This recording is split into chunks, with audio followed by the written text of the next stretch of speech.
We all must have heard of Russia defaulting on its debt. Is it really going to default, or is it just hot air? Let's find out.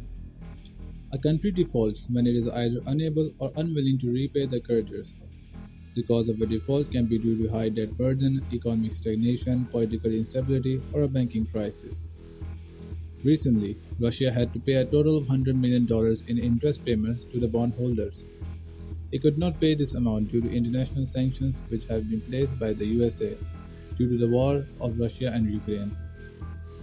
For months, Russia had found paths around the penalties imposed after the Kremlin's invasion of Ukraine, but back on Sunday afternoon, the grace period for about $100 million of trapped interest payments, which was due on May 27, had expired.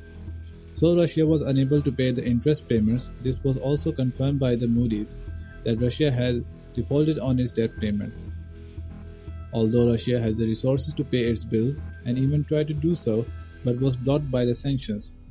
Those restrictions now also mean that there's huge uncertainty about what comes next and about how investors can go about getting their money. The historic default had been widely anticipated after half of Russia's foreign reserves were frozen and the US Treasury ended a carve-out from sanctions that had allowed US bondholders to be repaid by Russia.